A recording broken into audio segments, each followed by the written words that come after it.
नमस्कार शेतकरी मित्रांनो, रेशन कार्ड धारकांसाठी अत्यंत आनंदाची अशी बातमी आलेली आहे। आता रेशन कार्ड धारकांना रेशनऐवजी आता पैसे मिळणार आहेत।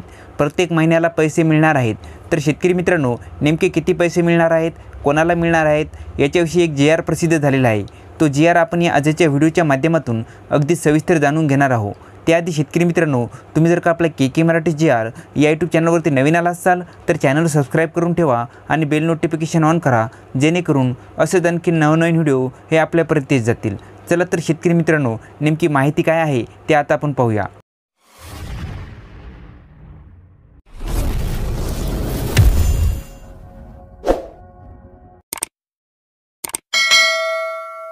शेतकरी मित्रांनो, तुम्ही इथे बघू शकता, दिनांक 20 जून 2024 रोजी राज्य सरकारच्या मार्फत एक जी आर प्रसिद्ध झालेला आहे। तो जी आर काय आहे आता पाहूया।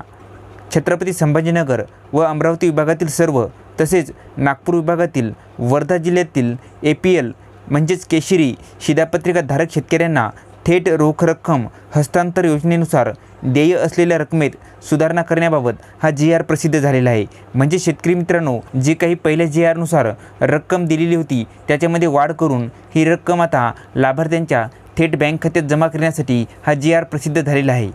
शासन निर्णयान्वये राज्यातील छत्रपती संभाजीनगर, जालना, नांदेड, बीड, धाराशिव, परभणी, लातूर, हिंगोली, अमरावती, वाशिम, अकोला, बुलढाणा, यवतमाळ व वर्धा अशा 14 शेतकरी आत्महत्याग्रस्त जिल्ह्यातील राष्ट्रीय अन्न सुरक्षा अधिनियमन 2013 अंतर्गत समाविष्ट न झालेल्या APL शिधापत्रिकाधारक शेतकऱ्यांना राष्ट्रीय अन्न सुरक्षा अधिनियमन 2013 अंतर्गत प्राधान्य कुटुंब लाभार्थ्याप्रमाणे प्रति महिना प्रति सदस्य 5 किलो अन्नधान्य, 2 रुपये प्रति किलो गहू, 3 रुपये प्रति किलो तांदूळ या दराने अन्नधान्याचा लाभ देण्यात येत होता।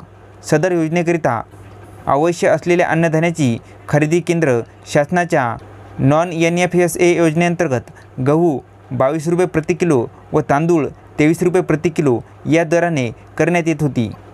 तर शेतकरी मित्रांनो, सदर योजनेअंतर्गत यापुढे गहू व तांदूळ उपलब्ध होणार नसल्याचे भारतीय अन्न महामंडळाने त्यांच्या अनुक्रमे 31/5/2022 व दिनांक 1/9/2022 पत्रान्वये कळवण्यात आलेले होते। तर शेतकरी मित्रांनो, सदर बाब विचारात घेता शेतकरी योजनेतील लाभार्थ्यांना अन्नधान्याऐवजी थेट रोख रक्कम हस्तांतर योजना संदर्भातील क्रमांक 2 वरील शासन निर्णयान्वये लागू करण्यात आलेली आहे। त्यानुसार राज्यातील जे काही 14 शेतकरी आत्महत्याग्रस्त जिल्ह्यातील राष्ट्रीय अन्न सुरक्षा अधिनियमन 2013च्या अंतर्गत समाविष्ट न झालेल्या APL म्हणजेच केशरी शिधापत्रिकाधारक शेतकरी लाभार्थ्यांना माहे जानेवारी 2023 पासून अन्नधान्याऐवजी प्रतिमाह प्रति लाभार्थी 150 रुपये इतक्या रोख रकमेच्या थेट हस्तांतरणाची कार्यवाही करण्यासाठी मान्यता देण्यात आलेली आहे।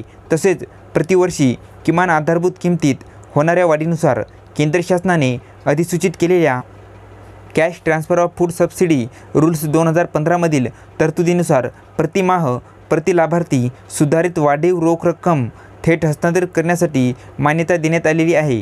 शेतकरी मित्रांनो, शासनाकडून खरीप हंगाम 2023 व 2024 व रब्बी हंगाम सन 2024-25 साठी किमान आधारभूत दर हे जाहीर करण्यात आलेले आहेत। त्या पार्श्वभूमीवर जे काही 14 शेतकरी आत्महत्याग्रस्त जिल्ह्यातील दारिद्र्य रेषेवरील केशरी शिधापत्रिकाधारक शेतकरी लाभार्थ्यांना थेट रोख रक्कम हस्तांतर योजनेअंतर्गत देण्यात येत असलेल्या रकमेत वाढ करून वाढीव रोख रक्कम सन 2024-25 मध्ये देणे आवश्यक आहे। शेतकरी मित्रांनो, 14 शेतकरी आत्महत्याग्रस्त जिल्ह्यातील राष्ट्रीय अन्न सुरक्षा अधिनियमन 2013 अंतर्गत राष्ट्रीय समाविष्ट न झालेल्या APL केशरी शिधापत्रिकाधारक शेतकरी लाभार्थ्यांना माहे एप्रिल 2024 पासून प्रतिमाह प्रति लाभार्थी 170 इतकी रक्कम लाभार्थ्यांच्या आधार संलग्न बँक खात्यात थेट हस्तांतर करण्यात यावी। म्हणजे शेतकरी मित्रांनो, आता तुम्हाला महिन्याला 150 रुपये नाही तर 170 रुपये मिळणार आहेत। तर शेतकरी मित्रांनो, हा रेशन कार्ड विषयीचा जी आर होता। हा जी आर जर का तुम्हाला पाहिजे असेल तर याची लिंक आपण डिस्क्रिप्शनमध्ये दिलेली आहे। तसेच शेतकरी मित्रांनो, हा व्हिडिओ कसा वाटला खाली कमेंट करून सांगा आणि याविषयी अशाच आणखी नवनवीन माहितीसाठी आपल्या के मराठी जी आर या यूट्यूब चॅनलला लाईक, शेअर अँड सबस्क्राईब करायला विसरू नका। धन्यवाद शेतकरी मित्रांनो। जय हिंद, जय महाराष्ट्र।